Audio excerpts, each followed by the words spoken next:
એક કોમ્બિંગનું આયોજન કરવામાં આવ્યું છે। આ કોમ્બિંગમાં ઝોન 2ના 5 પોલીસ સ્ટેશન્સમાંથી પોલીસની ટીમો બનાવી અને જુદી જુદી ટીમો અહીંયા બનાવવામાં આવી છે, જેમાં 6 અલગ અલગ ટીમો છે, જેમાં અમે મહિલા પોલીસ પણ સામેલ રાખી છે।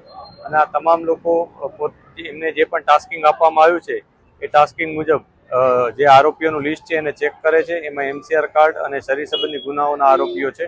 આ ઉપરાંત અગાઉ કોઈ ડ્રગ્સ કે એ પ્રકારના ગુનામાં જે સંડોવાયેલા છે એમને પણ અમે ચેક કરી રહ્યા છીએ, એમના ઘરો ચેક કરી રહ્યા છીએ।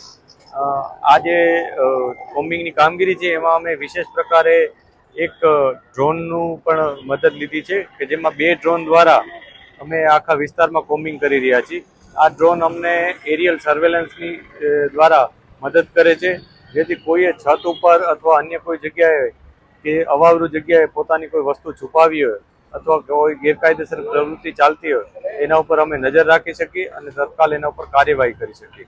આના માટે અમે 2 ડ્રોનની મદદ લીધી છે અને જે ડ્રોનમાં રેકોર્ડિંગ પણ થાય છે અને એમાં અમે એના સાથે લાઇટિંગ પણ છે, જેથી અંધારામાં પણ અમે સારી રીતના